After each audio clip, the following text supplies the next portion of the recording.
Menteri Luar Negeri Wang Yi, sekali lagi selamat datang kembali di Jakarta.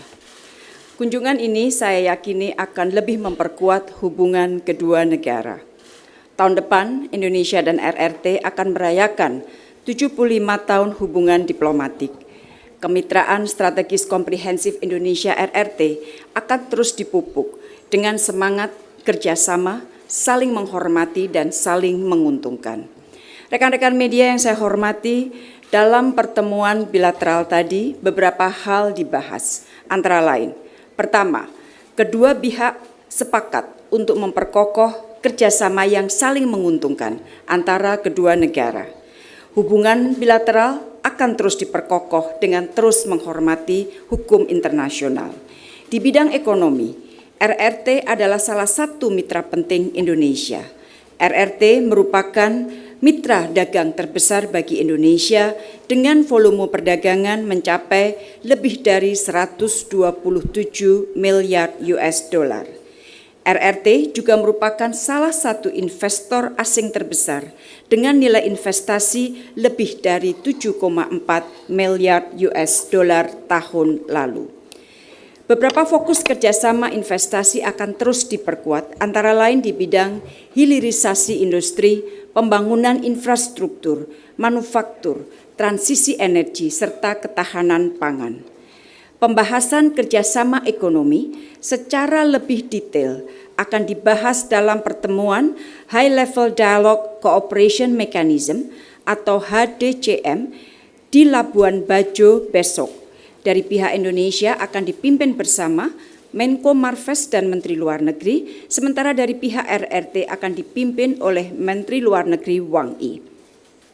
Masih dalam konteks kerjasama bilateral, kita juga membahas kerjasama penanganan kejahatan lintas batas, terutama online scam. Saya sampaikan pentingnya kerjasama kawasan termasuk dengan RRT dalam penanganan kejahatan ini, di mana banyak warga negara Indonesia yang menjadi korban. Saya juga mengajak RRT untuk melakukan kerjasama di bidang pencegahan agar korban tidak terus berjatuhan. Kedua, kita juga membahas beberapa isu kawasan dan dunia. Indonesia menekankan kembali komitmennya untuk menjaga stabilitas dan perdamaian di Indo-Pasifik. Stabilitas dan perdamaian Indo-Pasifik hanya akan terwujud jika semua pihak menghormati hukum internasional. Indonesia menghargai dukungan RRT terhadap ASEAN Outlook on the Indo-Pacific. Kita memiliki tanggung jawab untuk menjaga kawasan kita agar tetap damai dan stabil, dan itu hanya dapat terwujud jika semua pihak menghormati hukum internasional. Kunjungan Menteri Luar Negeri RRT dilakukan di tengah kita semua memiliki kekhawatiran akan situasi yang berkembang di Timur Tengah. Kita memiliki pandangan yang sama mengenai pentingnya semua pihak menahan diri dan pentingnya untuk melakukan deeskalasi. Saya menjelaskan mengenai upaya diplomatik yang dilakukan Indonesia sejauh ini, dan saya yakin RRT akan menggunakan pengaruhnya guna mencegah terjadinya eskalasi. Kita juga memiliki pandangan yang sama mengenai pentingnya gencatan senjata di Gaza dan penyelesaian masalah Palestina secara adil melalui two-state solution.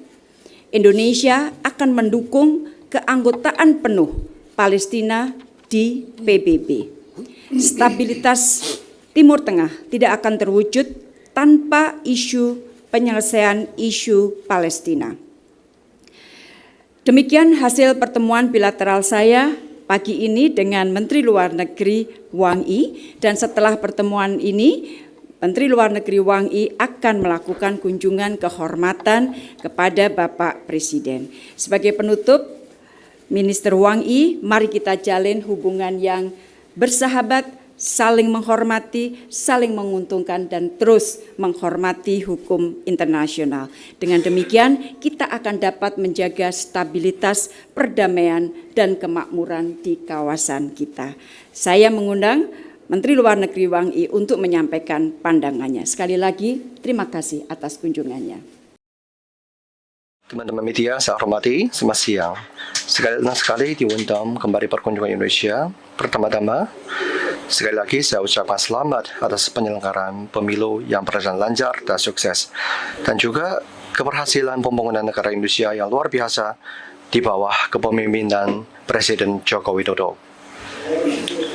Kunjungan saya kali ini dengan tujuan mengimplementasikan kesepakatan penting kedua kepala negara dengan tujuan menunjukkan dukungan kuat dari Tiongkok ke Indonesia dan juga dengan tujuan mendorong hubungan bilateral terus berkembang ke tingkat lebih tinggi dan menjaga progres yang lebih besar. Tadi saya telah mengatakan pertukaran yang cukup produktif dengan pemilu, di mana kedua pihak secara mendalam menukar pendapat sesuai dengan arahan strategis kedua kepala negara dan mengenai mempercepat pembangunan komunitas Tiongkok Indonesia dengan masa depan bersama dan banyak konsensus telah dicapai. Kami menelusuri kembali progres historis yang telah dicapai dalam hubungan kita 10 tahun terakhir ini dan satu pendapat bahwa faktor kunci di belakang hasilnya ada banyak. Yang penting kepemimpinan kepala negara dan juga mempertahankan kemandirian strategis. Yang paling kunci adalah selalu percaya dan saling bantu. Dan yang paling penting adalah kerjasama untuk menang bersama. Serta yang paling berharga adalah menjunjung tinggi keadilan dan kesetaraan. Kami menantikan kedua belah pihak melestarikan tradisi kerjasama yang baik untuk bantu-membantu dalam jalan modernisasi masing-masing yang berkarakteristik diri dengan tujuan pembangunan Tiongkok Indonesia dengan kualitas yang lebih tinggi agar menciptakan masa depan yang lebih gemilang dalam hubungan bilateral. Kedua pihak akan mempromosikan saling percaya dan saling bantu sebagai negara besar dan negara tetangga. Kami akan terus mematuhi kepemimpinan strategis kepala negara dan mempertahankan saling percaya strategis bertingkat tinggi. Kedua negara telah mendirikan mekanisme dialog menurunkan atau 2+2. Kami akan mengoptimalkan platform ini untuk meningkatkan kerjasama politik keamanan. Kami juga akan saling memberikan pemahaman dan dukungan dalam hal-hal bersangkutan dengan kepentingan inti dan prihatin utama masing-masing. Kedua pihak akan memainkan peranan lokomotif untuk mendongkrak modernisasi negara berkembang. Kedua negara akan secara mendalam mensinergikan jalur Tiongkok menuju modernisasi dan visi Indonesia Emas tahun 2045 agar saling menyukseskan. Dan dengan demikian, kedua negara dapat menyediakan lebih banyak opsi bagi sesama negara berkembang untuk menunjukkan modernisasi. Kami akan terus menelusuri kerjasama Belt and Road, terus memperluas kerjasama kekuatan produktif kualitas tinggi di bidang ekonomi digital dan sebagainya, serta bersama-sama memajukan perkembangan berkelanjutan serta transformasi ekonomi. Kedua pihak akan bersama-sama mendorong keterbukaan, inklusif, dan kerjasama yang saling menguntungkan. Kami akan terus mendukung mengajurkan globalisasi ekonomi inklusif yang menguntungkan semua pihak. Kami menolak unilateralisme, protectionism, dan berbagai bentuk tindakan decoupling dan membangun halaman kecil. Kami akan bersama-sama menjaga kestabilan rantai industri dan rantai pasok. Kami juga melakukan pertukaran dan koordinasi mengenai isu nasional maupun internasional yang menjadi perhatian bersama.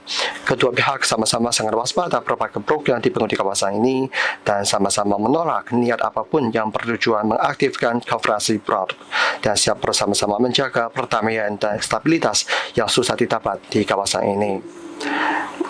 Kami juga bersedia bekerjasama dengan negara-negara ASEAN untuk mengimplementasikan TOC secara penuh dan efektif, mempercepat negosiasi COC agar membangun Laut Tiongkok Selatan menjadi laut perdamaian dan laut kerjasama. Kedua menlu juga merasa sakit hati atas bencana kemanusiaan akibat konflik Palestina-Israel.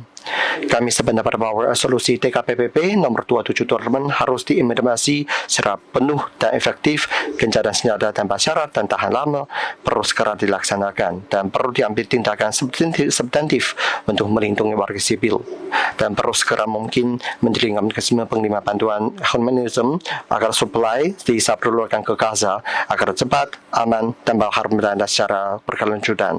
Kami juga mengimbau agar para pihak menjaga tenang dan menahan diri. Pihak Tiongkok mendukung TKPBB sekarang segera mungkin menerima Palestina sebagai anggota resmi PBB. Kami menyerukan konferensi perdamaian internasional yang lebih luas, lebih berwibawa, lebih efektif agar menghasilkan jalan dan peta jalan bagi two-state solution. Teman-teman media, kunjungan kami kali ini saya akan mengadakan HTCM dengan Menko Marves dan Bu Menlu mengadakan pertemuan HTCM keempat. Tahun ini merupakan 75 tahun berdirinya RT, sedangkan tahun depan adalah 80 tahun kemerdekaan Republik Indonesia, serta 75 tahun hubungan diplomatik kedua negara. Pembangunan Tiongkok maupun Indonesia, serta hubungan bilateral kita berada pada titik terbaru dalam sejarah dan menghadapi kesempatan perkembangan baru yang penting. Saya sangat menantikan akan terus bekerja sama dengan para sahabat Indonesia sesuai dengan kesepakatan penting dari kedua kepala negara dan untuk mempromosi pembangunan komunitas Tiongkok Indonesia dengan masa pertemuan bersama yang berpengaruh regional maupun global. Terima kasih.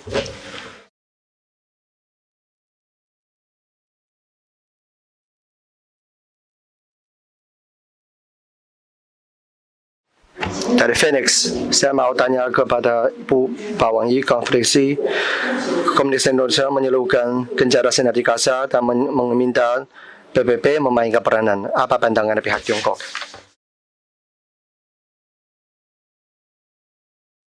Tentu saja komunitas internasional selalu menyerukan genjara di Gaza dan meminta PBB memainkan peranannya. Konferensi Gaza sudah berlangsung lebih dari setengah tahun yang telah mengakibatkan tragedi humanis yang cara ada pada abad ke-21. Menanggapi aspirasi komunitas internasional, TKPBB terus mengaji resolusi yang menyerukan gencatan senjata di Gaza. Namun, resolusi tersebut terus diveto oleh Amerika Serikat sendirian. Belakangan ini, TKPBB akhirnya mengadopsi resolusi nomor 2728 yang menuntut gencatan senjata Gaza di Gaza di sekarang. AS tidak berani berada di oposisi keadilan kali ini dan memilih abstain. Namun, pihak Amerika Serikat mengklaim bahwa resolusi ini tidak mengikat. Seluruh dunia sangat terkejut dengan apa yang disampaikan pihak Amerika Serikat, dan sikap tersebut kembali menunjukkan mentalitas hegemon mereka. Di Amerika Serikat, hukum internasional hanyalah sebuah alat yang mereka pakai sesuai dengan keinginannya. Sebagaimana diketahui setiap anggota negara, keputusan TKPBB berdasarkan piagam PBB bersifat mengikat dan adalah tanggung jawab bagi seluruh anggota negara PBB untuk menaatinya. Ini merupakan komitmen serius yang dijanjikan oleh setiap negara jadi anggota PBB. Sebagai anggota tetap TKPBB, bahkan Amerika Serikat semestinya take the lead to Maradi. Menanggapi statement pihak Amerika Serikat yang tidak masuk akal, Sekretariat PBB kembali menekankan bahwa setiap resolusi TKPBB adalah hukum internasional yang mengikat secara hukum. Diharapkan Amerika Serikat melepaskan mentalitas egois dan mendengar kata-kata komunitas internasional secara teliti. Dan juga kami sarankan agar pejabat-pejabat Amerika Serikat kembali belajar pengetahuan dasar dari hukum internasional. Amerika Serikat di mana-mana selalu mengklaim bahwa mereka menaati rule-based international order. Dan kemudian aturan yang paling penting adalah piagam PBB dan hukum internasional termasuk resolusi PBB. TKPBB adalah intinya mekanisme collective security dan tidak boleh menjadi suatu alat bagi negara tertentu untuk bermain geopolitik. Tidak boleh juga menjadi pengkongkoran besar hegemoni melakukan apapun yang mereka inginkan. Dalam hal menandai hukum internasional termasuk aturan keamanan, anggota negara PBB tidak ada kekecualian dan mereka tidak punya hak istimewanya.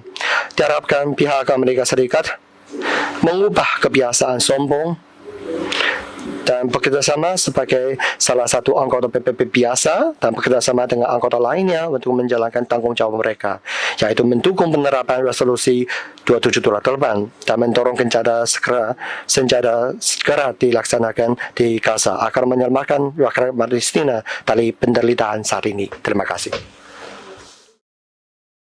Bu, saya Dani dari pertanyaan saya, ini kan nanti babak baru pemerintah Indonesia dan kerjasama bilateral dengan Cina. Fokus ke depannya apa ya?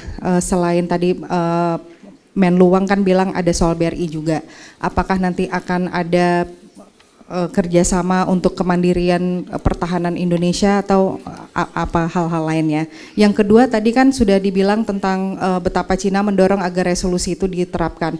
Dari Indonesia sendiri bentuk dukungan terhadap Palestinanya itu apakah kita membuat tim khusus atau gimana, atau kita akan berdiplomasi ke Palestina, itu gimana Bu? Makasih. Allow me to respond. Terima kasih pertanyaannya. Jadi kalau kita lihat dalam hubungan kita dengan Tiongkok, kita memiliki kemitraan strategis komprehensif sejak 2013. Dan ini memiliki dari kerjasama strategis komprehensif ada plan of action yang akan diterapkan dari 2022 sampai 2026. Jadi kita sudah memiliki plan of action sebagai guidance kerjasama kita sampai tahun 2022, dan ini merupakan turunan dari kemitraan yang telah kita sepakati pada 2022. Nah, tentunya kita lihat di bidang perdagangan yang kita inginkan adalah volume perdagangan yang terus meningkat, lebih seimbang, dan tadi kita juga bicara mengenai pembukaan akses pasar terhadap produk-produk Indonesia, dan kita akan terus perkuat kerjasama untuk mengatasi hambatan perdagangan. Di bidang investasi, tadi saya sebutkan bahwa sektor prioritas antara lain adalah di bidang hilirisasi industri, transisi energi, ketahanan pangan, dan juga infrastruktur. Sementara di non-ekonomi, kerjasama iptek, sosial budaya juga akan ditingkatkan. Di regional dan multilateral, kita bersama akan memperkuat multilateralisme dan mendorong paradigma kolaborasi. Sementara mengenai masalah Palestina, saya kira Indonesia merupakan salah satu negara yang terus konsisten untuk mendukung perjuangan bangsa Palestina. Di tengah situasi yang sangat mengkhawatirkan saat ini, dari sejak hari pertama, diplomasi kita terus bekerja. Kita terus melakukan komunikasi diplomatik dengan berbagai menteri luar negeri, dengan pesan seperti yang saya sampaikan. 1, menahan diri bagi pihak-pihak terkait. Yang kedua, deeskalasi. Dan kita juga bicara termasuk dengan RRT untuk masing-masing menggunakan pengaruhnya agar tidak terjadi eskalasi. Karena eskalasi tidak akan membawa manfaat bagi siapapun. Dan jangan pernah lupa bahwa root causes instabilitas di kawasan Timur Tengah adalah isu Palestina. Oleh karena itu penting bagi dunia untuk segera menyelesaikan masalah Palestina secara adil berdasarkan two-state solution. Dan tadi dari Menteri Luar Negeri Wang Yi juga mengatakan bahwa RRT dan dalam hal ini Indonesia juga akan mendukung penuh keanggotaan Palestina di PBB. Demikian rekan-rekan yang dapat saya sampaikan. Terima kasih, selamat pagi. Jelajahi cara baru mendapatkan informasi. Download Metro TV Extend sekarang.